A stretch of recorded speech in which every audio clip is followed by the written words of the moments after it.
Buffer overflow occurs when a program tries to write more data into a buffer than it was intended to hold. Here you can see a typical example. We have a buffer with a fixed size of 200 characters, and we are saving it to memory using the string copy function. However, if we try to save more than 200 characters, let's say 300 A's, the program is going to crash because adjacent memory locations will get overwritten with A's. This is a huge problem, and later we will exploit this vulnerability to execute shellcode on the system. I will be using the buffer overflow preparation room on TryHackMe, so if you want to follow along, start the machine and log on using RDP. On the desktop, start the Immunity Debugger as administrator and open the vulnerable application oscp.exe. The application runs on port 1337 and takes an argument which it then saves into memory. The Immunity Debugger can look pretty confusing, so let's break it down. In the upper left window we can see the assembly instructions of our binary starting from the entry point. Note that the entry point is not necessarily the beginning of the main function. It's usually set by the compiler to help prepare program execution, which includes, among other things, setting up function arguments that the main function may expect. If we want to find the beginning of our main function, we can search for something like a string or an error message printed by the binary. To understand each column, first one shows the memory address, second displays the hex or opcode for the assembly instruction, the third one is the actual assembly code instruction that is being executed for that line, and finally the fourth column serves as a command section which may provide helpful information such as function names or strings. In the bottom left we have the dump window which shows us the hex view of the entire program.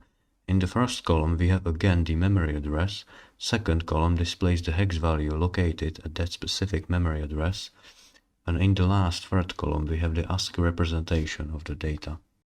Moving to the top right window, here we can see all the CPU registers and their values. In a x86 architecture, the CPU maintains a series of 9 32-bit registers during code execution. These registers are extremely high-speed CPU storage locations where data can be read or manipulated. In the top section we have all the general-purpose registers. These are used to hold temporary data. For us, the most important ones are going to be the ESP, which always stores the most recent reference location on the stack, and the EIP, which always points to the next code instruction to be executed. This is important because our goal is to gain control over this EIP register so we can redirect the execution flow and inject our own shellcode to get a reverse shell. The middle section includes the flag register, which under certain conditions change their values. For example, if we have the jump if not 0 instruction, this will check if the Z flag is set to 0 or 1 and jump to a given label if it's set to 1. Conditional jumps are something like if statements in higher programming languages. The bottom section is used for float point operations. The lower right window shows the stack and its content.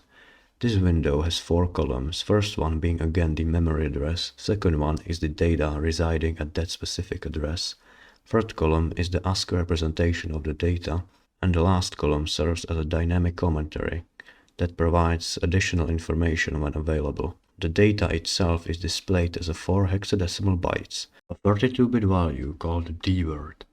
So what is a stack? When a binary is run, it allocates memory in a process called memory mapping. This involves mapping sections of the program to different regions of memory, starting from the lowest memory addresses to the highest memory addresses, as we can see here. For us, the most important segment is the stack. This is where temporary variables are declared, stored and initialized during runtime, including our buffer that we try to overflow. Keep in mind that the stack grows downwards. Stack memory is used by the CPU using a last in first out structure. This means that while accessing the stack, items are put or pushed on top of the stack and are removed or popped first.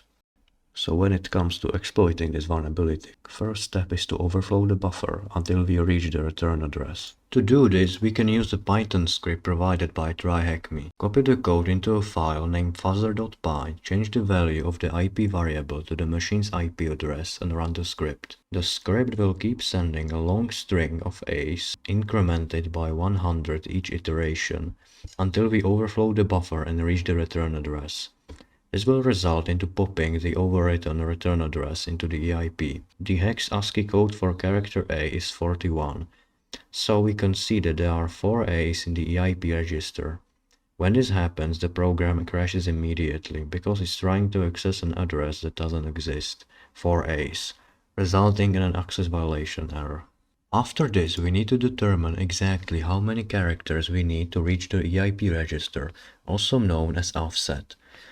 We can do this by generating a unique pattern with the same length and using that as our payload. Copy the provided exploit.py file and set the payload variable to our pattern and run the exploit. After the program crashes, copy the EIP value and use the mono extension to find the exact distance. We now know that we need 1978 A's to reach the EIP register. We can test this by setting the return variable in our exploit to 4 B's and setting the offset variable to 1978. Now when we run the exploit, the program receives 1978 A's followed by 4 B's. When we look at the EIP register, we can see the value 42, 42, 42, 42, which is 4 B's. Keep in mind that the EIP register is used by the CPU to direct code execution at the assembly level. Therefore, obtaining reliable control over the EIP allows us to jump to any assembly instruction we want and eventually execute shellcode to obtain a reverse shell from the vulnerable application.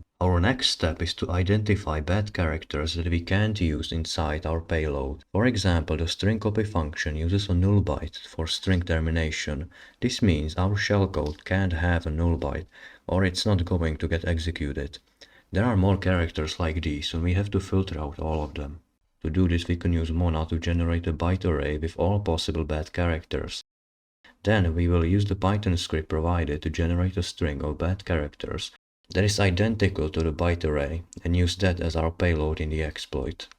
After the program crashes, we can use Mona to compare the original byte array with the one we sent and saved into memory. Copy the ESP address because this is where the bad characters should begin on the stack. This command will identify the first encountered bad characters. A pop-up window will appear with Mona memory comparison results. Here we can see the possible bad characters that Mona found. But not all of these are bad characters. Sometimes bad characters cause the next byte to get corrupted as well, so the actual bad characters are these ones. In this footage I excluded all of them later. To make sure there are no bad characters left, we remove these from our payload and generate a new byte array without them. Send the payload and repeat the comparison until the result status returns unmodified. This indicates that no more bad characters exist. Next, we need to find an address where we can jump to redirect the execution to our future shellcode. Use this command and exclude all the bad characters we found earlier. Copy one of the jump addresses. In our exploit, we have to convert the address to little endian format like this. Now finally, we can generate a shellcode using MSF Venom. Set the lhost to your IP address and choose a port where you want to receive the reverse shell. Use the B option to exclude all the bad characters. In the exploit, set the payload variable to the generated shellcode. Set the return variable to the copied address in little endian format. Set the padding variable to 16 or more knobs. These are used for the payload to unpack itself in memory. Restart the debugger, start a netcat listener using the L port you specified and run the exploit. You should now pop a shell. Thank you for watching.